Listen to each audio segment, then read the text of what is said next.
Bonjour Charlotte, Bonjour Aïssatou, bienvenue à Femmes au pluriel. merci. Alors on est ensemble aujourd'hui pour parler du profil atypique que vous êtes, tant au niveau personnel qu'au niveau professionnel. C'est Beyond, qu'est-ce que ça veut dire exactement?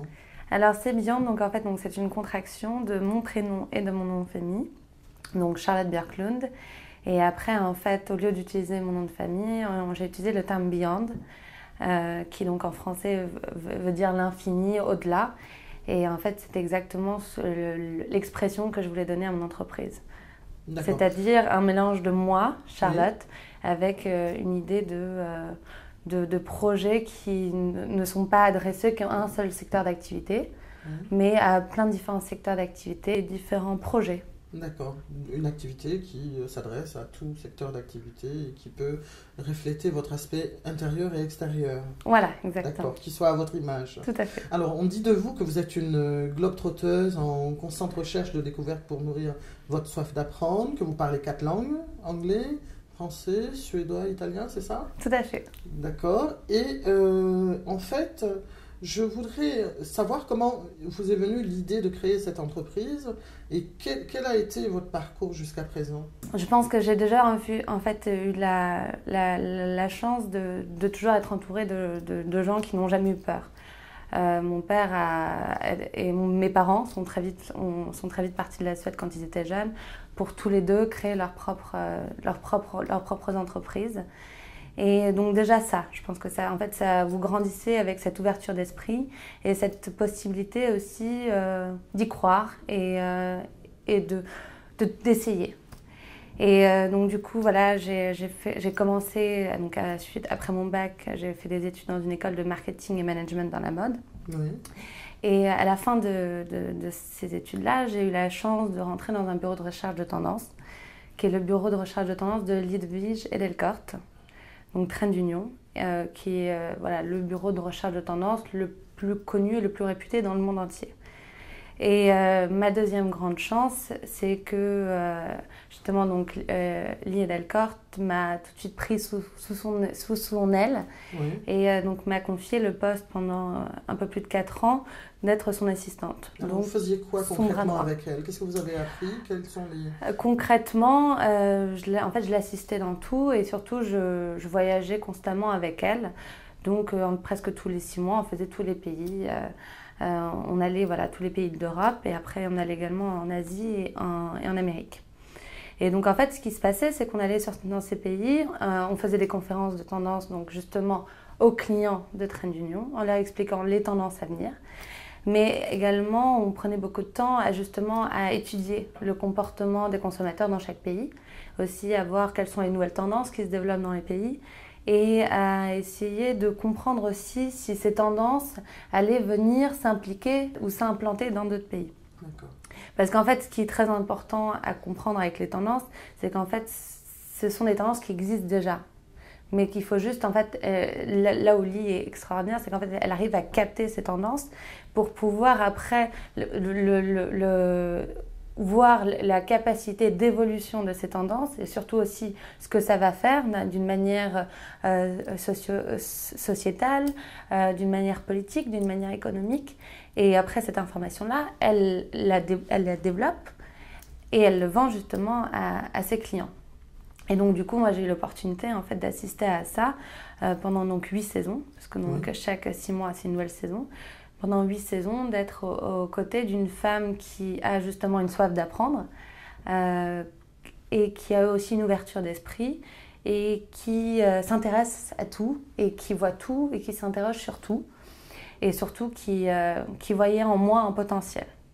Je pense que c'est ça aussi. Et donc quand j'ai décidé de prendre mon propre envol, je me suis dit que c'était le moment en fait aussi de peut-être créer ma propre petite entreprise. Et voilà, et donc j'ai voulu y croire. Et donc du coup, j'ai monté il y a 1 an mon entreprise CBeyond, donc qui est une entreprise, on pourrait dire d'une manière générale une entreprise de conseil. Sauf que plus précisément aujourd'hui, ce que je fais, je travaille déjà toujours avec Lee Delcourt. Oui. mais surtout plus précisément, c'est de la stratégie et de la formation de vente. Quand je dis stratégie et formation de vente, il ne faut pas du tout penser que c'est quelque chose dans le... C'est pas une idée en fait. Vous allez sur le terrain? Je vais sur le terrain, mais c'est surtout en fait, je deviens un peu l'espèce de coordinatrice slash conciliante intermédiaire entre les équipes de vente et les bureaux. Oui. C'est-à-dire qu'en fait... Une forme de médiatrice. Une forme de médiatrice, exactement. En fait, donc moi, j'aide les bureaux, donc une marque, on va dire, par exemple. Donc, pour le moment, je travaille essentiellement avec les marques de prêt-à-porter féminin. Oui. Donc, je vais aider, par exemple, une marque à développer une identité de vente. C'est-à-dire, quelle marque êtes-vous? Quelle est votre identité? Quelle est votre consommatrice? Suite à ça, on développe une identité de vente qui va être liée à cette marque-là. Oui. Parce que le but aussi, c'est que chaque expérience de vente soit la plus unique, mais identifiable. Vous ne voulez pas, en tant que cliente, qu'à la fin, que chaque expérience de vente soit la même dans toutes les boutiques. Donc, c'est là aussi, c'est que je m'adapte à chaque client. Et je m'adapte, voilà, surtout à l'identité de la marque et à le savoir-faire de la marque, à quelles sont les spécificités de cette marque-là. Donc ça, c'est la première phase. Et ensuite, la deuxième phase, c'est vraiment une phase de formation. Donc, dans ce cas-là, j'interviens directement... Formation du personnel, voilà, alors, dans ce cas. Exactement. Des vendeurs et du personnel. Voilà, tout à fait. Donc, dans ce cas-là, j'interviens vraiment directement auprès des équipes de vente en leur présentant cette identité de vente de la marque pour laquelle ils travaillent, mais aussi en les aidant un maximum à mieux faire leur métier. Comment êtes-vous reçue? Est-ce qu'il y a une sorte de méfiance quand vous arrivez, que vous êtes médiatrice par rapport à l'administration et les vendeurs? Comment vous êtes reçue exactement? Non, quel est l'accueil? Non, je pense qu'en fait, personnellement, au début, c'était plutôt moi qui appréhendais ça, parce que je suis jeune et c'est vrai que surtout dans les équipes de vente, on peut être amené à rencontrer des gens qui font ce métier depuis très longtemps, qui ont une très belle connaissance de ce métier, qui ont un amour du métier et qui pourraient en fait penser que je ne peux rien leur apprendre. Et en fait, ce qui était très surprenant, c'est que ça a toujours été un accueil très chaleureux parce qu'ils me prennent vraiment justement comme cette médiatrice qui va plutôt en fait les aider à aussi à transmettre des messages, mais aussi donc transmettre des messages au bureau, de ce qui va pas dans la boutique, donc là, dans leur enceinte de travail, mais aussi je vais les aider à retrouver des réponses ou des solutions à leurs problèmes quotidiens. C'est-à-dire sur des questions, soit sur des objectifs ou soit sur des soldes qui sont trop récurrents, donc des promotions très récurrentes. Des problématiques quotidiennes qu'en fait eux ne savent pas comment gérer parce qu'ils sont tout de suite en fait mis sur le fait accompli. Et au contraire, avec moi, on essaye de trouver un terrain d'entente pour que tout se passe au mieux et qu'en fait à la fin que la cliente qui elle vient dans la boutique soit satisfaite et qu'à la fin, si elle est satisfaite, elle va en parler autour d'elle. Et donc du coup, si vous voulez, ça crée une espèce d'expérience à 360 degrés qui à la fin va faire que tout le monde en est satisfait. Les bureaux vont avoir une meilleure satisfaction client, va voir que aussi le chiffre d'affaires augmente parce qu'à la fin, plus l'expérience de vente est agréable, plus on va y retourner, plus on va être fidèle. Et en fait, voilà, c'est vraiment là où moi j'essaye d'intervenir un maximum. C'est à la fin, c'est que en fait, l'expérience de vente de la cliente soit intégrale. Alors donc en fait, vous êtes non seulement médiatrice, mais vous faites office, vous permettez à ces vendeurs et ces vendeuses de terrain de pouvoir faire un feedback quotidien des problèmes qui peuvent être rencontrés et des améliorations qui peuvent être apportées par les encadrants, le staff encadrant. Oui, tout à fait. D'accord. Et vous disiez que vous aviez grandi dans une famille où vos parents étaient entrepreneurs et que ça vous a un peu aguerri par rapport à votre envie de créer cette entreprise. Vous savez que vous vous adressez aujourd'hui à un magazine féminin qui est un magazine qui représente les femmes modernes et actives. Vous l'êtes, vous semblez l'être, et dans votre discours on sent que vous avez eu quand même un mentor par rapport à ce que vous m'expliquez.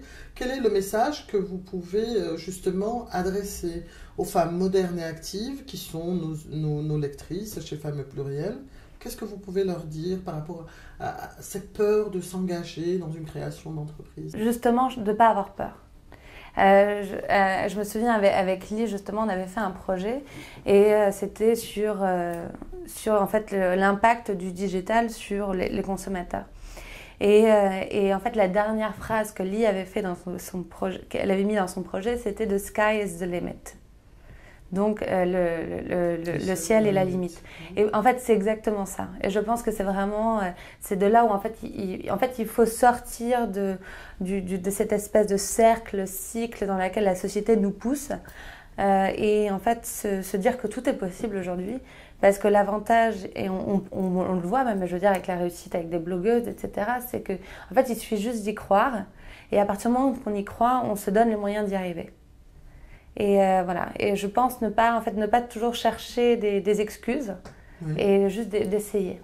De passer à l'action. Voilà. Après, je ne veux pas du tout, parce qu'après, je suis bien consciente aussi, moi j'ai réussi à le faire parce que j'ai pas d'enfant à charge, etc. Donc on peut considérer que je suis dans une situation plus facile. Oui. J'en suis consciente, mais je pense que si on a un rêve, on le voit avec la vie qu'on mène aujourd'hui, la vie est courte, on ne sait jamais de quoi demain est fait, et qu'il faut essayer de se donner les moyens d'y arriver. Et en plus, ce qui est génial, justement, même avec le magazine pour lequel vous travaillez, c'est qu'à la fin, entre femmes aussi, on est très solidaires, on peut s'aider, donc même si on ne peut pas y arriver toute seule, peut-être quelqu'un peut nous aider. Voilà. Vous me parliez tout à l'heure d'une association qui aide justement les femmes. Oui. Vous pouvez nous en parler pour partager avec nos lectrices? Alors, donc, c'est une association américaine qui s'appelle Dress for Success. Oui. Et donc qui a été fondée il y a un peu plus de, je dirais 15-20 ans. Et en fait, donc, qui a l'idée, donc déjà Dress for Success, s'habiller pour réussir. Et leur slogan, c'est comment s'habiller justement pour aller à un entretien. Mais si on n'a pas d'emploi, comment est-ce qu'on peut s'habiller pour un entretien? Mais en même temps, si on n'est pas bien habillé pour un entretien, on ne peut pas avoir d'emploi. Donc voilà tout ce cercle vicieux. Voilà exactement tout ce cercle vicieux. Et donc du coup en fait Dress for Success, c'est une idée de reprendre en fait des vieux habits qu'on n'utilise pas, des chemises, des costumes, etc. Les donner aux femmes qui n'ont pas d'emploi, mais également après apporter tout un suivi à ces femmes qui n'ont pas d'emploi afin de les aider à trouver un emploi. Donc à travers des formations de comportement, de discours à tenir, à travers des manières de s'habiller, à travers des manières de préparer son CV, etc. Et donc du coup, ils ont commencé aux États-Unis et aujourd'hui, maintenant, ils ont donc en fait des espèces de filiales, de bureaux dans le monde entier. C'est une forme de coaching de l'être en fait. Voilà, exactement. D'accord. Mais qui est vraiment là pour aider. Je pense que ce qui est très important aussi, c'est que c'est quelque chose qui est là pour aider toutes les femmes. C'est-à-dire qu'en fait, on a toujours l'impression que ces associations, par leur placement, parce que c'est vrai que souvent elles sont placées dans les grandes villes, sont là que pour aider les gens qui sont déjà un peu favorisés. Et non, pas du tout. C'est vraiment l'idée de cette association, c'est d'aider toutes les femmes à trouver tous les métiers possibles, mais qu'il n'y a pas de limite. Il n'y a surtout pas de contraintes. Alors, dites-moi, vous parlez 4 langues? Oui. Vous parlez l'anglais, le français, l'italien et le suédois. Tout à fait. Vous les maîtrisez de façon... vous les maîtrisez et utilisez de façon quotidienne ces 4 langues? Oui. Quel est le message par rapport au fait que vous ayez ce profil qu'on aime à vous appeler la globe-trotteuse qui est plutôt dans la recherche? Qu'est-ce que vous pourriez diffuser comme message sur l'ouverture au monde? Justement, je fais le lien avec le fait que vous êtes polyglotte. Je suppose que vous n'êtes pas resté à un seul endroit et que vous avez appris ces 4 langues, vous avez voyagé, vous avez rencontré des gens. Quel est le message que vous pourriez partager avec des jeunes de votre âge ou même des femmes beaucoup plus âgées que vous?